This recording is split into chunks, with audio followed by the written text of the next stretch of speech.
बढ़ा दो भैया। भैया कहीं कि का कहीं समझ में नहीं आता, कंफ्यूज दिमाग चल जाता। हेलो बड़ईबा भैया भाई ओ हारमोनिया पर का मैक लिया कितने से देखला ओहर वाला तैसे मैक वाला लिया कि पर यहां रख के देखला कैसन बजत था। हेलो देखा तो का ले ले उठाई के मत तोरे बाजा के मंगड़ा मान के ली या पछवा भैंस पांच छठे बाड़ न ले तोरे मेहरबानी भैंस चराइला। हां गोबरा तो फेंक सकैलू। अरे ई बिरंगना के पगड़ी है। हैरानी में जन्म पौले हु गोबर न फेंकू। अहिरनी के मेहरारू है हो जान जाए डॉक्टर के। तब तो गोबर नीचे फेंके तो क्या हुआ उसका बाजू में ताकत है तबे तो गोबरवा उठावत है। तोरे नहीं है एगो झाड़ू उठता ना हो। रात दिन चूल्हा चौका करत रात के बिरहा गावा सारा दिन बिरहा गावा। तोरे मेहरारू तू कह लेबो हवा चला पता चल जाई का है मास्टर साहब।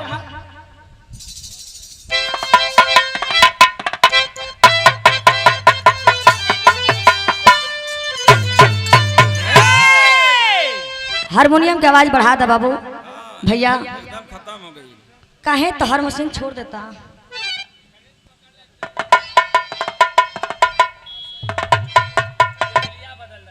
उना न खराब हेलो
फतेहपुर के धरती से आप श्रीमान जहेंद्र यादव जी की तरफ से ये 201 रुपया का पुरस्कार बा हमारी तरफ से चरणों में कोट कोट से नमन बा।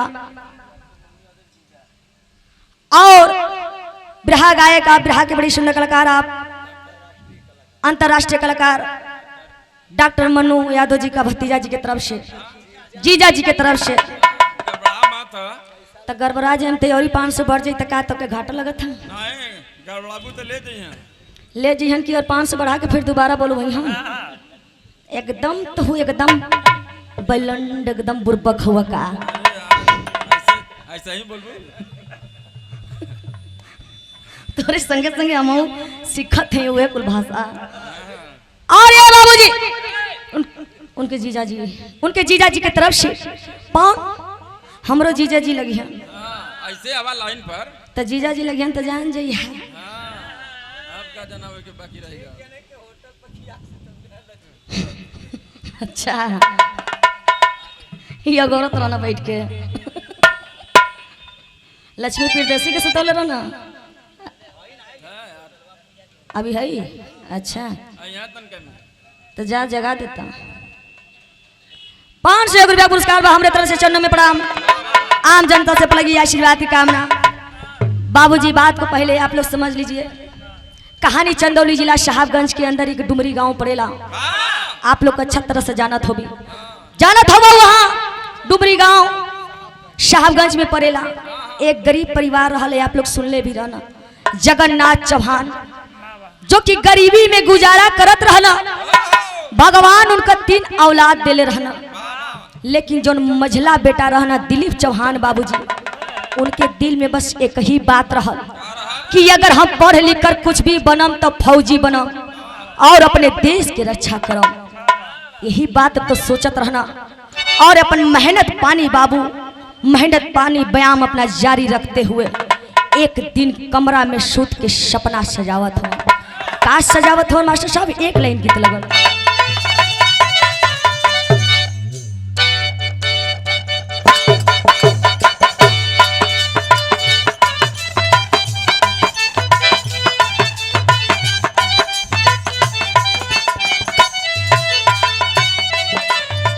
कौनो मेहरारू अपने मरद से कहतिया का मन कर सिलावट पे लोढ़ा से कूचती जवानी रजऊ।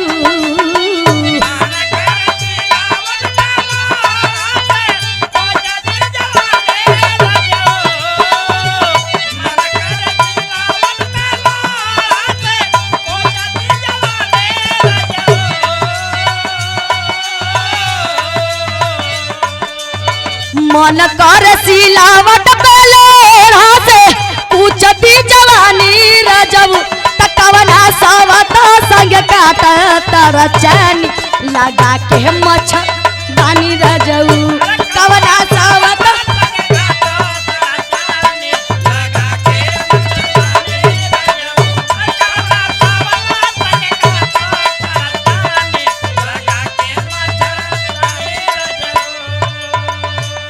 लेकिन दिलीप चौहान अपने कमरा में सूत के बाबू सपना सजावत हुआ का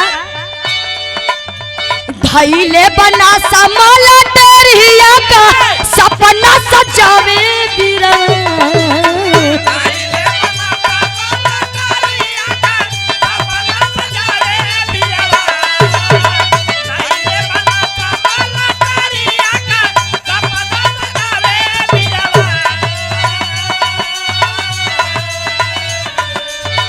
धैले बना समाला तेरिया का सपना सजावे बीरावा। तकैया वर्दी चरी हमारे शरीरिया इया जिया नावे बीरावा।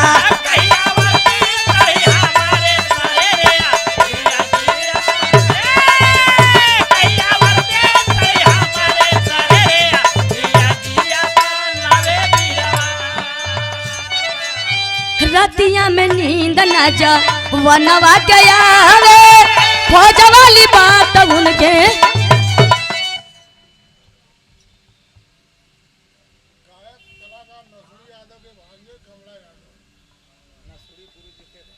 और ये नसुरी गुड़ी जी के भांजे आप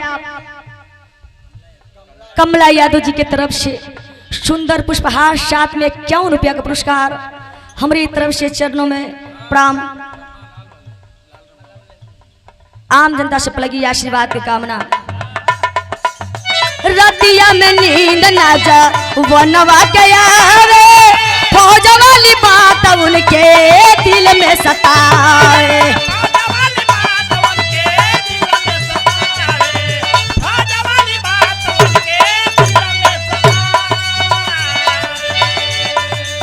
निकलल बा भारती सियारा पी के छत्तीसगढ़ सहरिया बीरावा।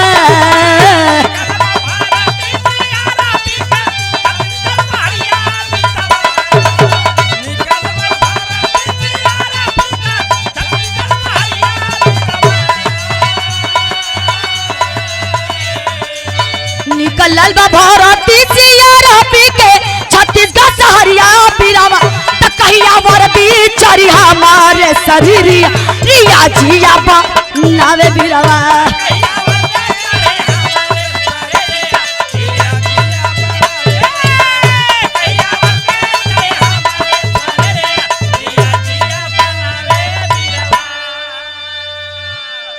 दिलीप चौहान कमरा में सूत के सपना देखत हवन कि कहिया हमार शरीर में वर्दी चढ़ी, कहिया हम अपने देश के रक्षा करब, कहिया हम फौजी बनम। लेकिन भगवान के मर्जी देखा, एक दिन छत्तीसगढ़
हेलो हेलो, क्या बात है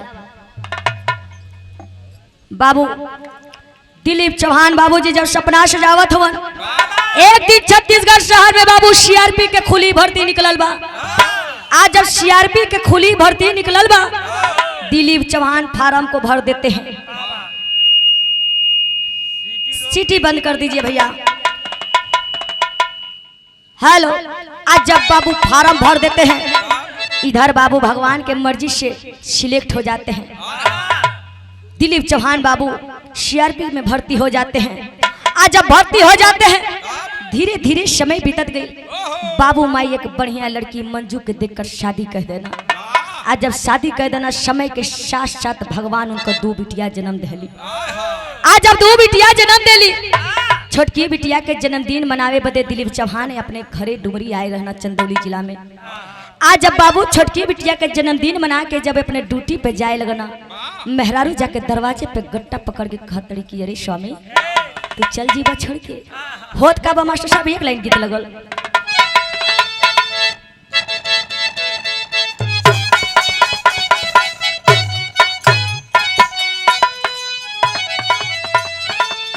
अरे पियावा मिलल वाला लमुनावा देखे के सपनावा ये भौजी।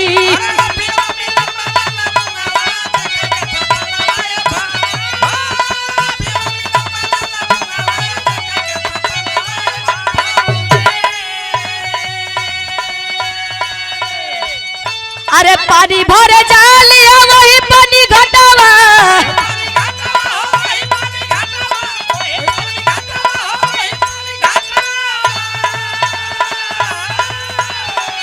अरे भोर ही के मांगली गाड़ी लावा देखे के सपनावा ये भौजी।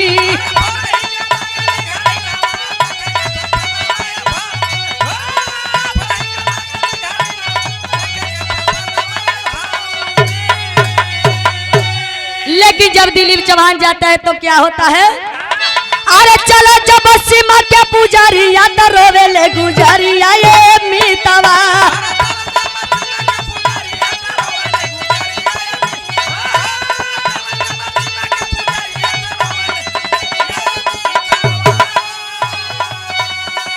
औरत कहा तड़ी कि अरे स्वामी जात हवा जा, लेकिन एक वादा करके जइहा का।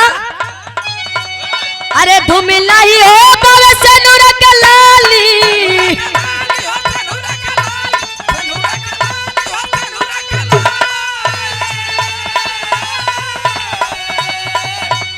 जात बड़ा सही है लेकिन यही है तू हाली।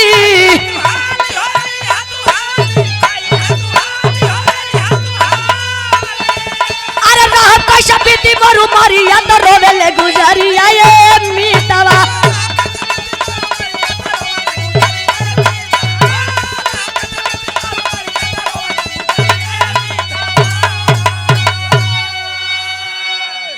औरत कहा तड़ी कि स्वामी जात हवा जात हो के ना रोकम, लेकिन एक वादा करके जइहा कि हमार शेनूर के लाली कबो काली ना पड़े, और वादा करके जइहा कि आप जल्दी आइबा।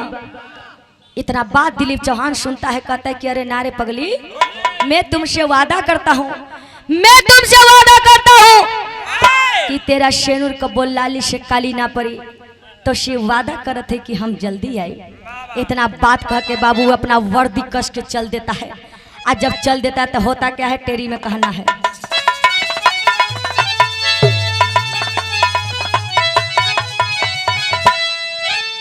कि अरे मोरे राम, अरे चंदौली का दिलावर बागी चल दिया। अरे चंदौली का दिलावर बागी चल दिया, तो हौसला बुलंद जिसके तन में वीरता जागिया हो जागिया। जैसे ही बाबू अपने छत्तीसगढ़ ड्यूटी पे जाता है, वहां का अधिकारी कहते कि अरे बेटा आ गए तो तुम जल्दी से तैयार हो जाओ, तुम्हारा ड्यूटी बीजापुर जंगल में लग चुका है। दिलीप चौहान सुनता है, कहता है क्यों सर, आखिर मेरा ड्यूटी बीजापुर में क्यों लगा है? अधिकारी बताते हैं, क्या बताते हैं, लेकिन एक लाइन बड़ा चटकार।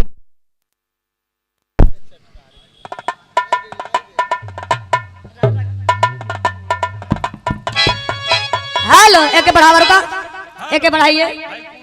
एक बढ़ावा हमार हालू हालू यही तरह करबा बीरस गवाई में। हेलो हालू और ये देखो तो भाई हालू हालू जगह कर गुलाब जायसवाल गायक कला के धरती से 51 रुपया का पुरस्कार हमारे तरफ से चरणों में प्रणाम। आम जनता से पलगी आशीर्वाद की कामना।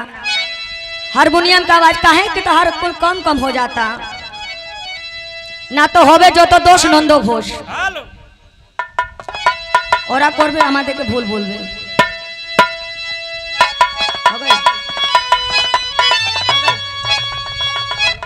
हो गई।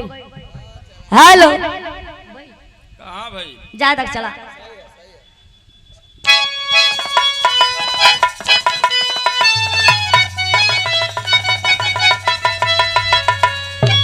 गीत है बा बलिया छपरा जिला में चल जीबा। कौना क्षेत्र में? कुरबावा।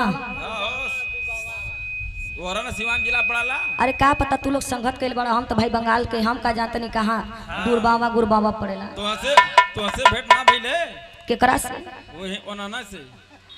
आर बाबू 3 लवंडा रहे ना कमर में बांध लिया का बनिया? गमछा बांध के तनी देखवा तो को लवंडा नजर आवत थी का? लवंडा का तनको अंश ना तोहरे अंदर है। लवंडा के अंश खोजे लगना देखला ला पैर में बांध लियन। आइला धरा हमन के चुतिया मत बनवा।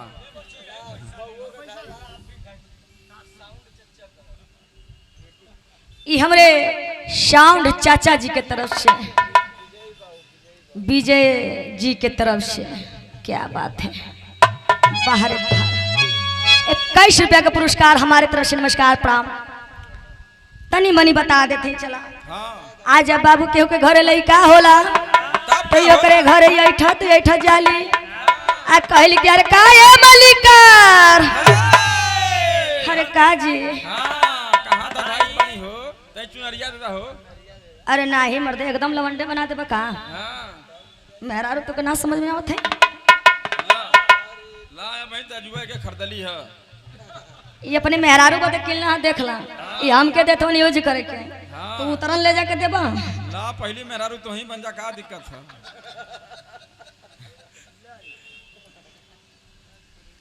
देखता का तो लाई है हां तो का करो बहू? का हो ठीक ठाक लगत है हां तू कही ठीक लगत हो कि एकदम बसंती का बहिन फिट लगत हो। ये एकदम एक अखिया ना फूटत है, एक अखिया फूट जात तो हम शांति हो जैते। अखिया अखिया फोड़ देबू तो लेके रहबू के अपने मरद के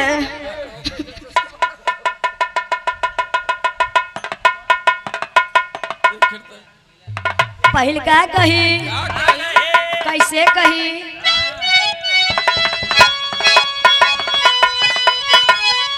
अरे जुगला जारी रे अरे जुगला जारी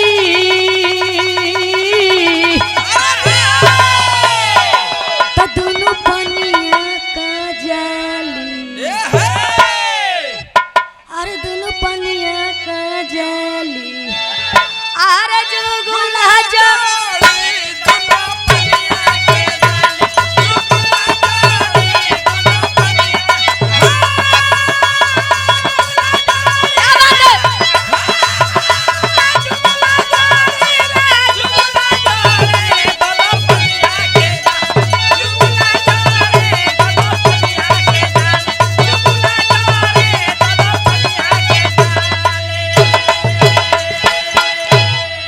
दूसर की कह के हरे हरे है अरे बैठ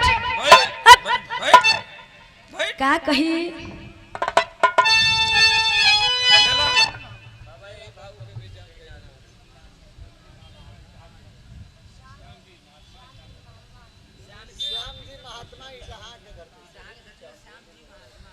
और इटहा के धरती से आप श्याम दिन महात्मा जी की तरफ से 51 रुपया का पुरस्कार बाबा जी के चरणों में प्रणाम। आम जनता से पलगी आशीर्वाद की कामना। और ये चिलबिला के धरती से आप नंदलाल पाल जी की तरफ से 51 रुपया का पुरस्कार हमारे तरफ से नमस्कार प्रणाम। आम जनता से पलगी आशीर्वाद की कामना।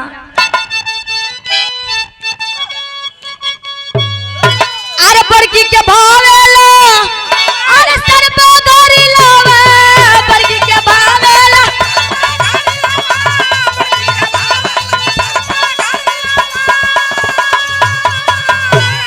अरे छोटकी के भावे आता है रे समाडरी ले जा तदन पनिया का जाली अरे दुन पनिया का जाली आहार जुगुला जो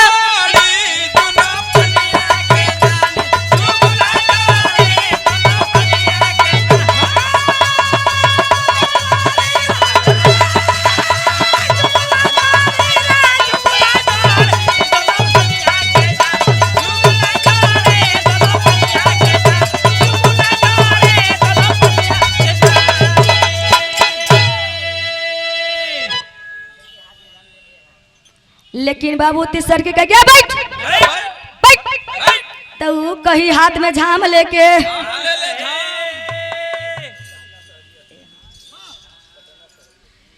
ए हाँ ये हाँ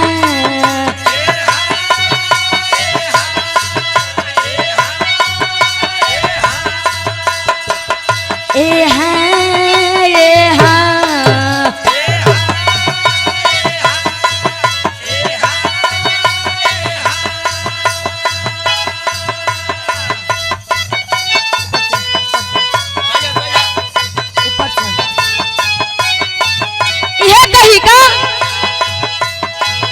छपरा सारिया में बिकला चरखवा देवर मोरा जोगिर भइले बिकला चरखवा देवर मोरा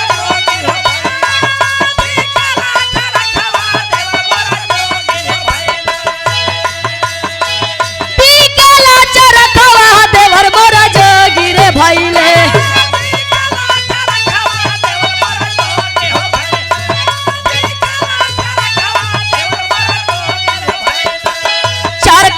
मगाता लहरेदार की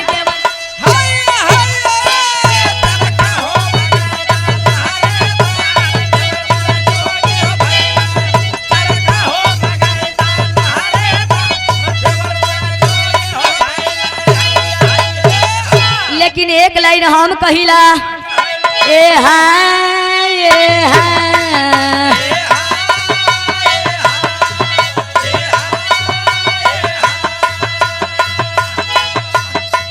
बनारस सारिया में बिकला लगवा सैया तनी चल के लादा बिकला लगवा सैया तनी चल के लादा बिकला लगवा सैया तनी चल के हो लादा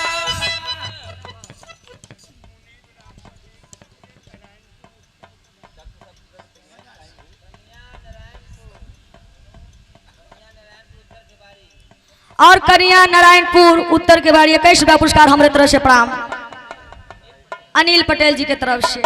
और ये Shri Ram neuro and skin centre doctor Vijay Kumar doctor स्नेह लता जी के तरफ से मैंने अब एक नाम बोली कि दो नाम 101 रुपया पुरस्कार बा हमारे तरफ से चरणों में प्रणाम बा। आम जनता से लगी आशीर्वाद की कामना दांत खात स्किन एलर्जी मुहासे दाग केमिकल पीलिंग मैंने जितना छाया हुआ हो इनकर इलाज हो जाए। आज के ऑपरेशन कराएगा वो हमारे अस्पताल में इलाज हो जाए। ऑपरेशन करलू मर्द का की मेहरारू का हम ना करीला हमारे मर्द करे ना हमारे डॉक्टर हो ना। अच्छा पता तो लगल कि तू करलू हम कौन सी के करीला हाइड्रोसिल का तोरे कहले रहनी कहा तो के याद है कहा दरदिया भूलल ना हो लगा था ई ना टिपी टिपी मारल कर तू हमेशा काहे के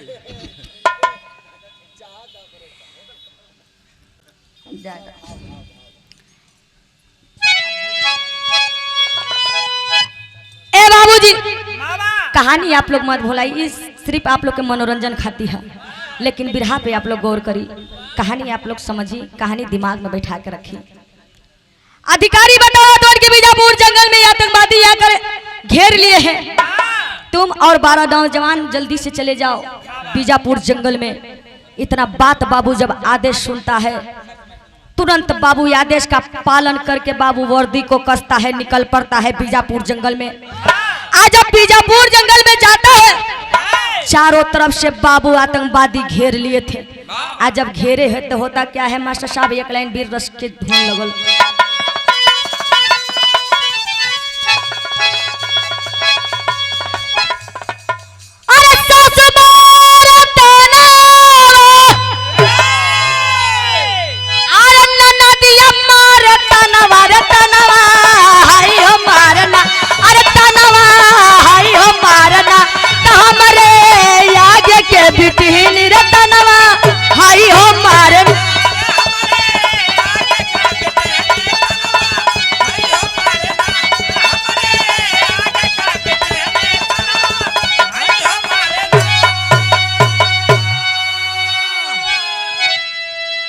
लेकिन वही बीजापुर जंगल में बाबू लड़ाई जारी हो गई बका।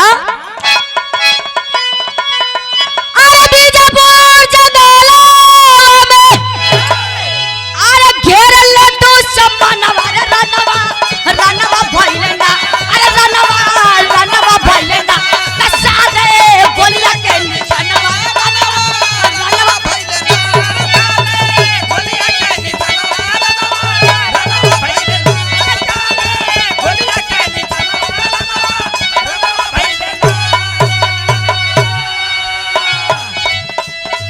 चारों तरफ से चले तार तार गोलियां।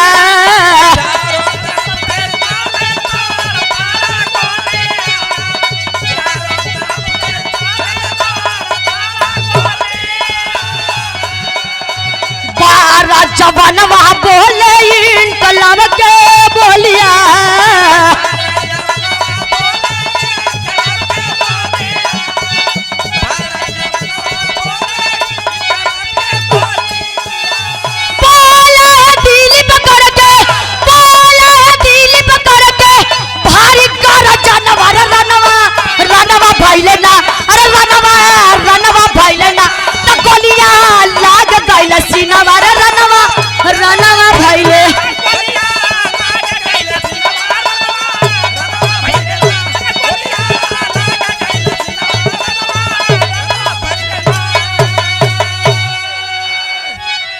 वही बीजापुर जंगल में चारों तरफ से गोली चला था बाबूजी, आतंकवादी 100 की संख्या में और हमारे देश का वीर 12 संख्या में। जब चारों तरफ से बाबू गोली चला था 4 नौजवान वहीं तुरंत धाराशाही हो जाते हैं। दिलीप चौहान के सीने में गोली लग जाता बाबूजी, तुरंत दिलीप चौहान वही बाबू अपने दम को तोड़ देते हैं। आज जब दम के तोड़ देते हैं बाबूजी, अधिकारी सुनत हुन पहुंचत हुन, लेकिन होत का बा मास्टर साहब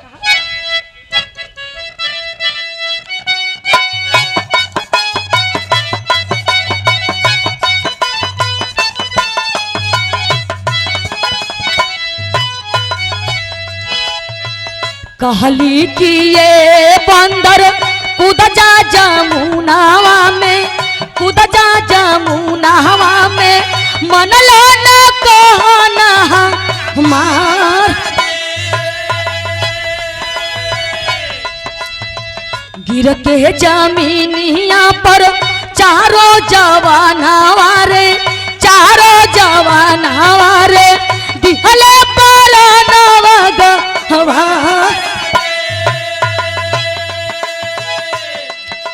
चारों नौजवान वहीं धाराशाही हो जात हुआ। अधिकारी पहुंच के बाबू लाश के पहुंचावत हुआ का घर घर लाशियाता सब पहुंचवली रे भैया, सब पहुंचवली रे, झंडा तिरंगा वो ओढ़ाई। लसिया दिलीप के जापा डुमरी पहुंचली रे भैया, डुमरी पहुंचली रे, मनवा में संकवा हमार। अंगना में मंजू जापा पवली खबरिया रे, पवली खबरिया रे, लसिया को गिरे फहराय। लाश को बाबू ताबूत में भर के झंडा तिरंगा उड़ा के घरे घरे पहुंचावल जाता। लेकिन जब दिलीप चौहान के लाश चंदौली डुमरी पहुंचल बा बाबूजी, चारों तरफ कोहराम मचल बा। अंगना में मंजू झाड़ू लगावत रहली। एक छोटा सा लड़का जाके कहता कि ए चाची तोरे दुवरिया पे बड़ा भीड़ लगल बा। मंजू बाबू झाड़ू को फेंक कर देखती है, देखते समझ गई, जाके अपने पति के लसिया पे गिर गई कि अरे स्वामी ई का कैला? तू तो वादा कैले रहला ना कि हमर सनूर कबो लाली से काली ना पड़ी। तू तो वादा कैले रहला कि हम जल्दी आए। ई तो ये वादा निभौला स्वामी, लेकिन ई कौने भेष में अइला? तोरे बिना कैसे जियम है स्वामी?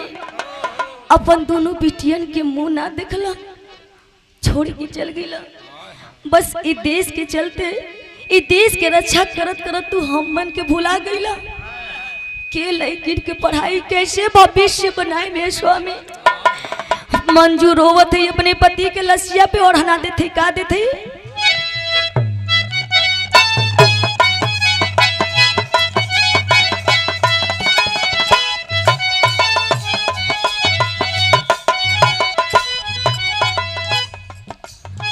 माई काली बेटी नियरे बियाहबो, माई काली बेटी नियरे बियाहबो, बाबू काले बड़ी दूर हो।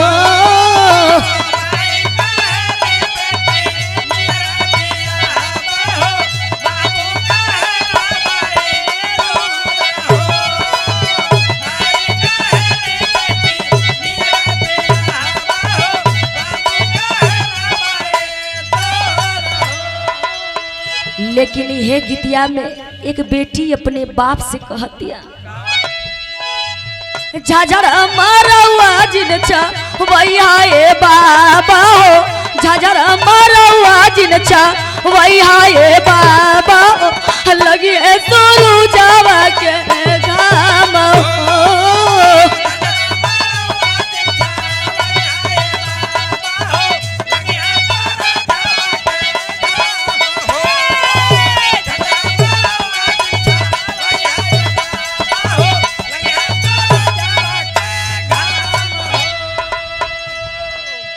बाबू मंजू अपने पति के लसिया पर रोते कहते का,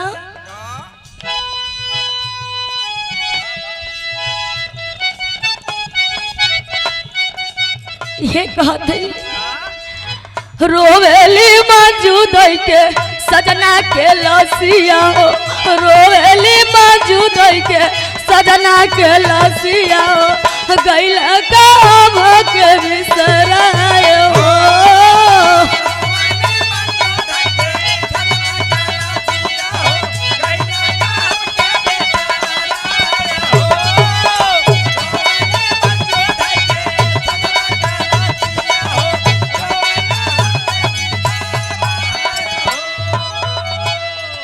मंजू रोवत कहते कैला जवन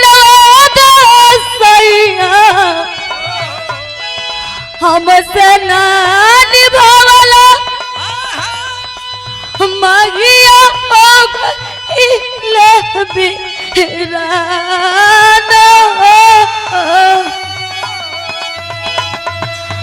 बिटियन के लेके कैसे काटब जिंदगिया हो, बिटियन के लेके कैसे काटब जिंदगिया हो, सुदिया तोहरा न भुलाए हो।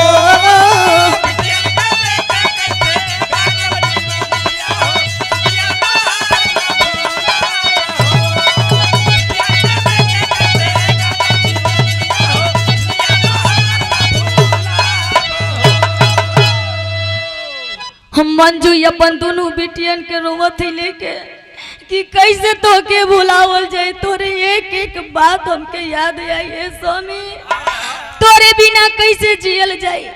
माई बाबू बाबू खेते गई रहना, जैसे सुनना बाबू दौड़त परात गिरत या कि अपने बेटा का लसिया पे कि अरे बेटा अरे बेटा तू तो बुढ़ौती बिगाड़ दिला ये बेटा। अरे कैसे हमरे आगे तू चल गई ये बेटा, हमरे चिता के आगे तोहरे चिता कैसे जलिए बेटा। तू ही गांव के शान रहला, घर के शान रहला, छोड़ के चल गई कैसे रहल जाइए बेटा। कैसे तोरे मुंह देखे रहो। माई रोवत है लेकिन मंजू बाबू दिलीप चौहान की औरत अपने पति के लाश पर एक काम करती है। क्या करती है मास्टर साहब? पहपट में कहना है।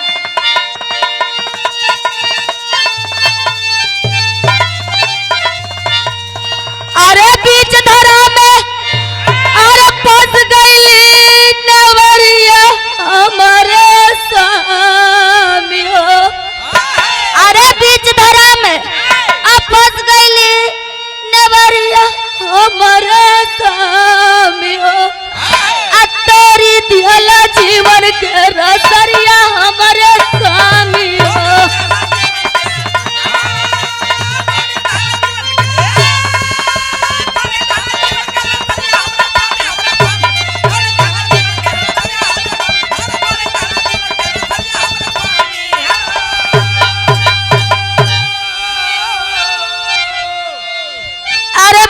विचार कर मंजू आ तुरंत बैठ गई अनसनवा में। आ बिटियन को भी साथ में ले ली आयासु भरन नयनवा में। अरे लसिया पर मांगे अरे सद के यद करिए हमारे सामी हो। असम सन के कर जब तैयारिया हमारे।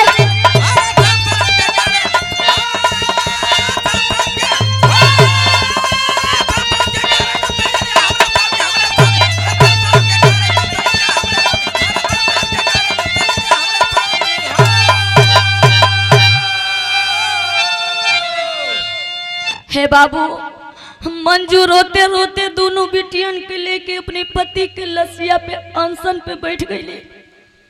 आज जब अनशन पे बैठ गई कहली कि हम अपने पति का लाश को नहीं छोड़ेंगे जब तक हमारी मांग पूरी नहीं होगी। इतना बात बाबूजी जब नेता या अधिकारी सुनत हुआ कि ये फौजी का औरत अपने लाश अपने पति का नहीं छोड़ रही है तो चंदौली जिला डुमरी में पहुंचत हुआ जा। और सबसे पहले के पहुंचत था मास्टर साहब? अल्लाह में प्रमाण बा।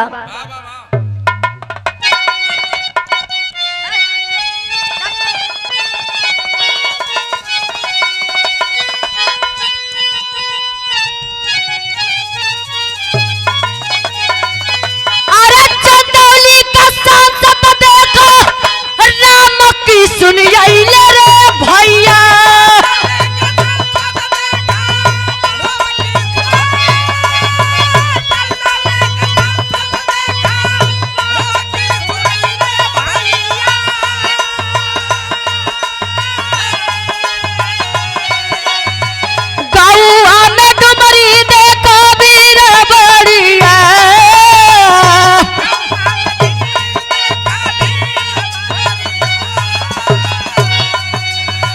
चंदौली का सांसद राम किशुन जी जैसे ही खबर मिलल बाबूजी चंदौली जिला डुमरी पहुंचत हुआ।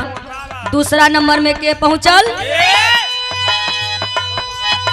शंभुनाथ डीएम जब पवले खबरिया ये पंचो।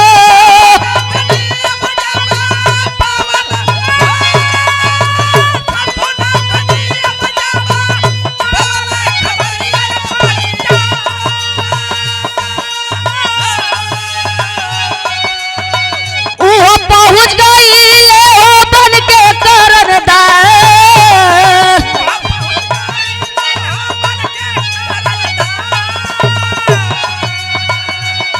शंभुनाथ डीएम साहब जैसे ही खबर मिलल कि मंजू अपने पति का लाश नहीं छोड़ रही है, एक भाई बन के पहुंच जाता है चंदौली जिला डुमरी में मंजू के दरवाजे पर।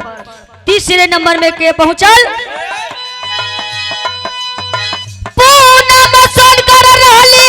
चकिया के विधायक पंचो।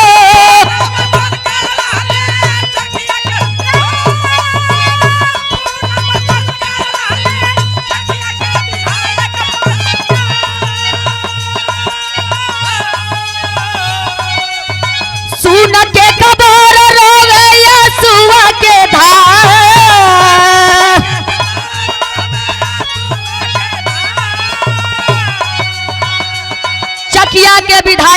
पूनम सोनकर जी, जैसा ही खबर मिला तुरंत एक बहन बनकर पहुंच जाती है।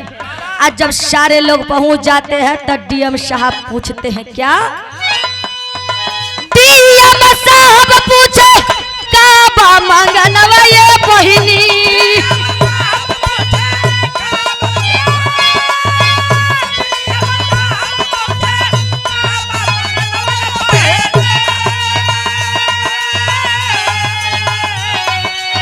रोवेली मंजू बहे यसुआ कथा।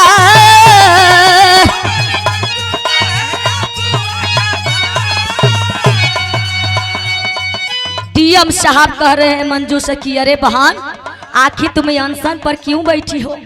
अनशन को तोड़ दो, हमें भी सबको ड्यूटी अपने अपने जाना है, अपने अपने घर जाना है। मंजू कहती है कि अनशन पर हम क्यों बैठे हैं? डीएम साहब कहते कि हाँ, आखिर तुम्हारी मांग क्या है? मंजू कहती कि मेरा मांग आप सुनना चाहते हैं? अब तो हमारे पति को सब भूल जाएगा ना, अब तो दिलीप चौहान को सब भूल जाएगा। ये देश का रक्षा करते करते हमारा पति तो शहीद हो गया, लेकिन अब हमारा पति को कोई नाम याद नहीं न करेगा। मेरा मांग सुनिए क्या है, क्या कह रही है? कॉलेज बनवा दो हमारे सजना के नाम ये भैया।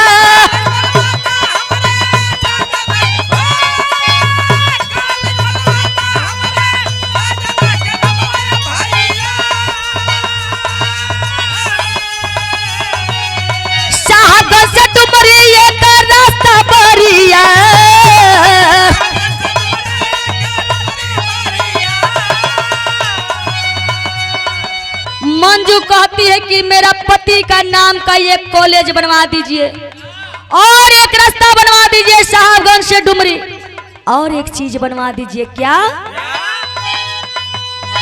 गौवा के बाहर हमारे स्वामी के मूर्तिया ये भैया।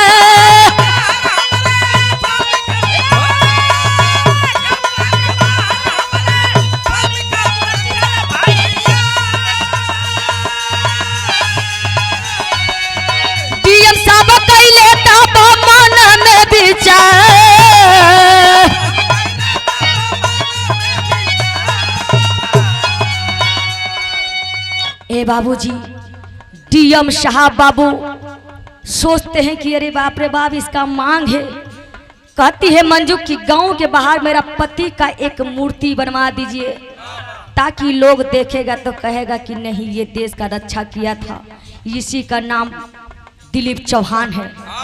और जब तक माननीय अखिलेश यादव जी हमारे घर नहीं आएंगे तब तक हम अनशन नहीं तोड़ेंगे।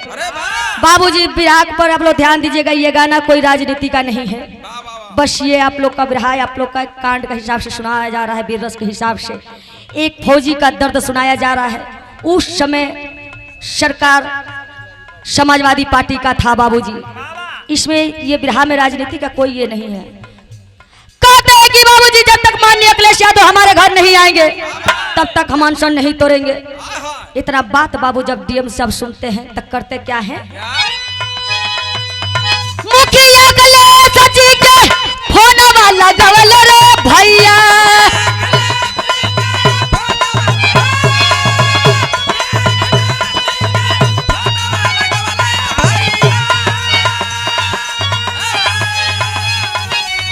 बतिया कराई दिल ममता के धाम।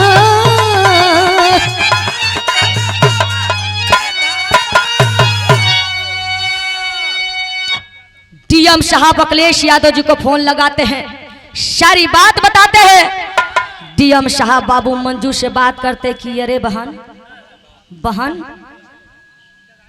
अखिलेश यादव फोन में कहते हैं मंजू को कि अरे बहन, ये क्या कर रही हो? तुम अनशन को तोड़ दो बहन, मैं वादा करता हूँ तेरा हर मांग पूरी होगी। अरे वाह! और कहते हैं क्या? खड़ी में कहना है।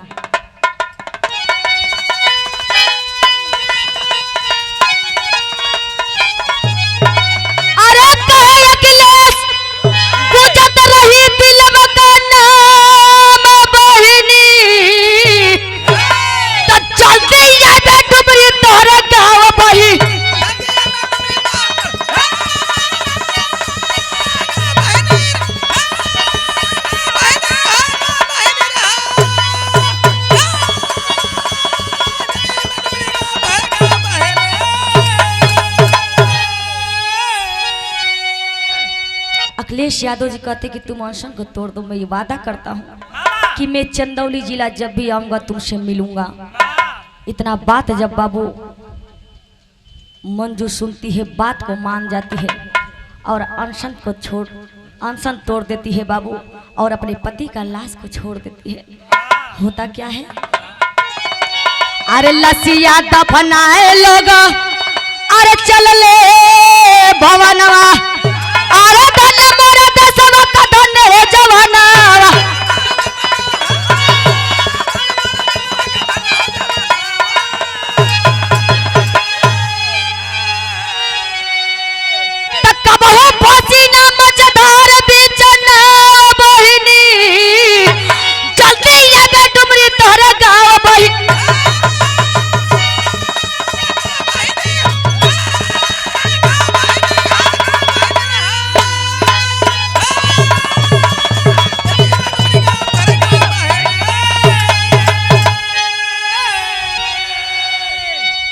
ए बाबू, वादा के अनुसार बाबू, जब मुंगल सराय चकिया तिराहे पर बाबू गंजी प्रसाद मूर्ति का जब उद्घाटन हुआ था, उस समय माननीय अखिलेश यादव जी आए थे और मंजू से मिलकर 20 लाख रुपया दिए थे।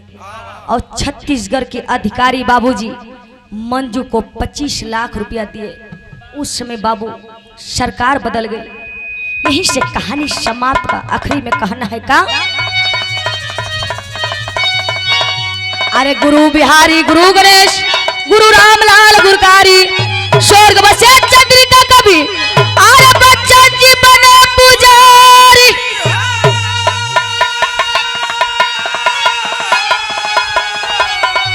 अरे भारत का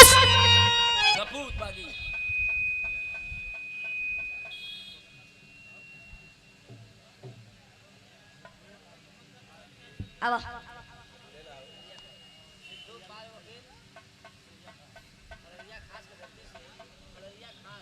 और ये खररिया खास के धरती से आप सिद्धू पाल वकील साहब जी की तरफ से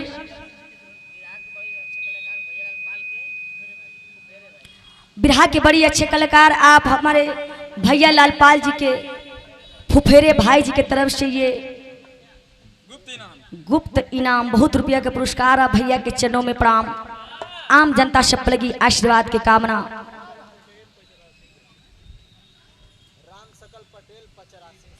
और ये राम शकेल पटेल 51 रुपया का पुरस्कार हमारे तरफ से चरणों में प्रणाम। आम जनता से लगी आशीर्वाद की कामना।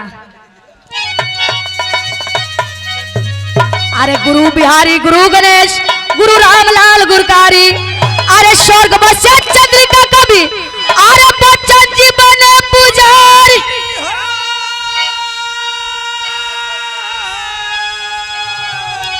अरे चंदौली का दिलावर भागी चल दिया, अरे चंदौली का दिलावर भागी चल दिया, तैयार भी पूजा भइले देश भक्त अनुरागी, चंदौली का दिलावर भागी चल दिया।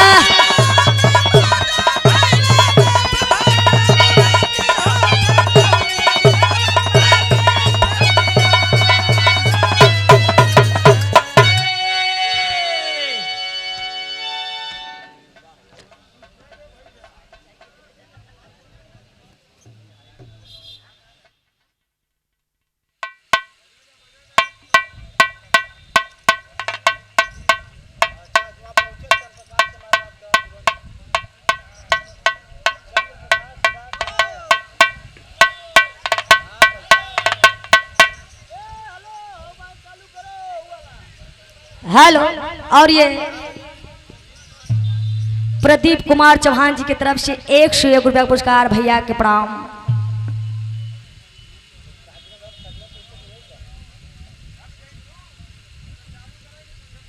हेलो बढ़ावा हो चचा,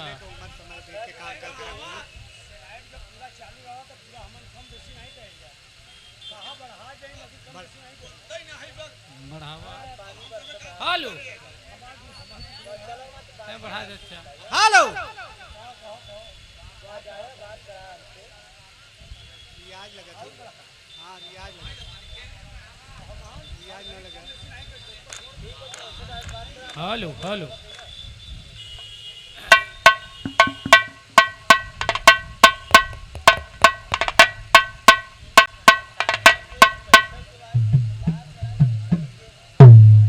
राइफलें बंदूकें उठा करके उनको लिया करके मुहैया कराती थी। वाह आखिरकार गुप्तचर चले हैं बाबू बिरहा में अलग लगल। आओ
गौर करेंगे बाबू,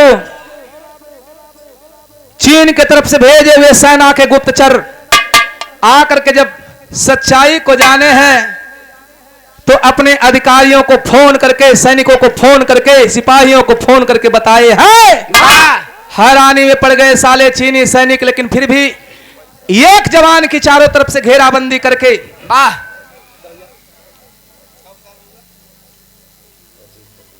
ये देखें हमारे प्यारे दुलारे छोटे भाई, छोटे अनुज प्रदीप यादव, बिंद स्टूडियो मालिक हमारे बड़का भैया शीतल यादव जी, आपके दुलारे हमारे प्यारे छोटे भाई प्रदीप यादव बाबू की ओर से ये 51 का पुरस्कार भाई के बहुत बहुत हमारा शुभ आशीर्वाद और शुभकामना। अच्छा अच्छा, हमारे पप्पू भैया का भांजा हुन, हमारे भाई हुन। अरे वाह, पप्पू भैया आए हम का हो? तो पप्पू भैया तो मम्मा हो गया तू। गौर है चीनी सरकार, चीनी सैनिक, चीनी सिपाही जब जान गए कि अकेले, पहले तो 3 थे लेकिन अब अकेले ये साला पूरे सैनिकों को भ्रमित कर रखा था। चारों तरफ से घेराबंदी करके और गोलियां बरसाते हुए, फायरिंग दागते हुए अकेले जसवंत सिंह रावत की तरफ बढ़ना शुरू कर दिए। सोच गया जवान कि ये हजारों हजार की संख्या में है, हमें पकड़ेंगे तो हमें सलामत नहीं छोड़ेंगे। भलाई इसी में है कि अपने आप को इस मिट्टी के हवाले कर दो, इस अहले वतन के हवाले कर दो। अपनी कनपट्टी पर, अपनी खोपड़ी पर राइफल सटा करके तड़ाक गोली मारा और धरती मां को चूम लिया। यार इसरवा कायर कमीना कुत्ता घेराबंदी करत करत निशाना साधत आवत है। गोली बरसावत इसरवा कमीना गोली बरसावत है। ए भैया लाश पर साले कमीना गोली बरसाते हैं। वाह इतनी गोलियां चलाए कि लाश शरीर को चलनी बना दिए। तब पर भी उनको संतुष्टि नहीं मिली, संतोष नहीं हुआ। प्रमाण मिला 3 घंटे तक मेरे देश के नौजवान को झील के पेड़ में टांग करके लातों से, जूतों से, बंदूक के कुंदों से मार मार के फुटबॉल जैसा खेल उसके साथ में करने लगे। और इतना ही नहीं, तब पर भी उनको संतुष्टि नहीं मिली। लाश को नीचे उतार करके मेरे देश के फौजी जवान, जाबाज सिपाही जसवंत सिंह रावत की गर्दन को काट करके धड़ को उसी जगह पर छोड़ करके सर लेकर के चीन की तरफ चले हैं। इधर जब देश को मालूम चला, सरकार को मालूम चला, जसवंत सिंह रावत को पहले ही भगौड़ा सिद्ध कर दिया गया था। लेकिन जब देश की तरफ से आवाज उठी कि जसवंत सिंह रावत, फौजी जसवंत सिंह रावत भगौड़ा हुए, भगौड़ा हो गया। आखिरकार अय बाबू, जब यह बात चीन सरकार तक पहुंची है तो आखिरकार दुश्मन भी उस बहादुरी को सलाम करने से पीछे नहीं हटा। आखिरकार एक पत्र लिखवाया और एक तांबे का सर बनवा करके जसवंत सिंह रावत का हिंदुस्तान को भेंट करने के लिए चला है। वहां का प्रधानमंत्री कभी ने भाव दिया।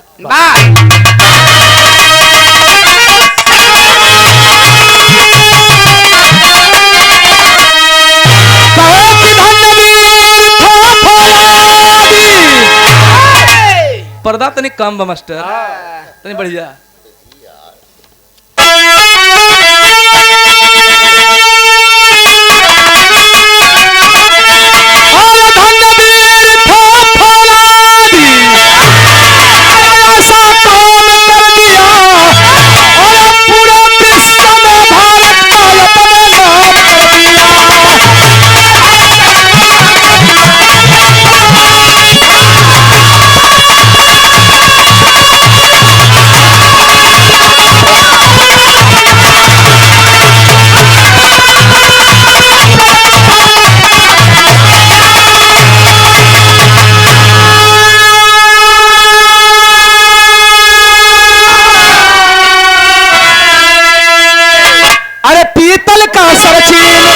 भेजवाया हिंदुस्तान हो और जसवंत नाम से जसवंत अगर महान हो।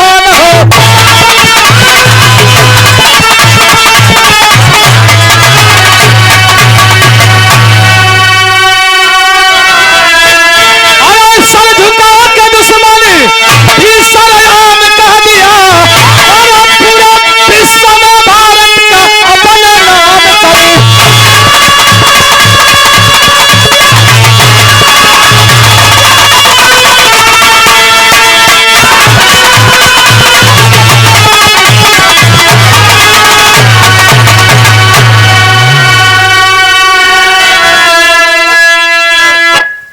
प्रमाण मिलता है, आज भी यूट्यूब खोलिए बाबू, मोबाइल खोलिए, यूट्यूब खोलिए, फौजी जसवंत सिंह रावत की कहानी वीडियो एकदम सामने आ जाएगा। उसके ऊपर, उस फौजी जवान के ऊपर फिल्म भी बनी है। आज भी उस एरिया में बताया जाता है जसवंत जिस जगह पर शहीद हुआ था, जसवंतगढ़ के नाम से उस नगर को बनाया गया। और जिस जगह पर जसवंत सिंह रावत शहीद हुए थे बाबू, उनकी गर्दन काटी गई थी, ठीक उसी जगह पर उनकी प्रतिमा बना करके मंदिर बनाया गया है। और आज भी जब तक इस कहानी को मोबाइल पर हमने नहीं देखा था तो बताया जाता है चैनल के माध्यम से कि जब तक जवान की ड्यूटी यानी जो उम्र होती है एक जवान की, समय सीमा पूरी नहीं हुई, तब तक उसका दिन ब दिन उसकी पद में यानी उसकी प्रमोशन उसका बढ़ता गया और उसका पेंशन उसकी मां को भेजा जाता था। इतना ही नहीं, रोज उस मंदिर में, जसवंत सिंह रावत के मंदिर में उनकी वर्दी को प्रेस करके जूतों पर पॉलिश लगा करके रखा जाता था और रखा जाता है। आज भी उस मंदिर में जब उसके दूसरे दिन मंदिर को खोला जाता है तो लगता है कि जूते को किसी ने पहनकर टहला है, उसमें मिट्टी लगा है। और कपड़े जिसको प्रेस करके रखा गया था उस कपड़े को ऐसा लगता है किसी ने पहना है। वाह आज भी उस एरिया में जो भी सिपाही जिसकी पोस्टिंग होती है, फौजी जवान हो सिपाही हो, अगर वहां जाता है तो सबसे पहले बाबा जसवंत सिंह को प्रणाम करता है, नमन करता है, उनका दर्शन करता है। इतना ही नहीं, अगर कोई फौजी जवान पहरे पर रहते हुए, ड्यूटी पर रहते हुए अगर झपकियां मारता है, नींद आती है, तो यह भी प्रमाण मिलता है कि मेरे देश का वह जाबाज सिपाही भले इस दुनिया में नहीं है लेकिन फिर भी आज भी ड्यूटी दे रहा है, उन जवानों को थप्पड़ मार के जगाने का काम करता है। तो ये रही एक वीर की वीर गाथा, ये रहता है एक वीर के सीने में वीर भाव। पहाड़ी और वो जो दो बहनें मारी गई थी बाबू, नूरा और सैला, जो एक चरवाहा की बेटी थी, उन बेटियों का भी नाम रखा गया जसवंत के गढ़ के जो बगल में दाहिने और बाएं जो दो पहाड़ हैं, एक पहाड़ का नाम रखा गया है नूरा और दूसरे का सैला। बाबा आज भी यूट्यूब खोल करके, गूगल खोल करके देख लीजिएगा आप लोग। यही समरे बिरहा का अंतिम भल खानदान का परिचय।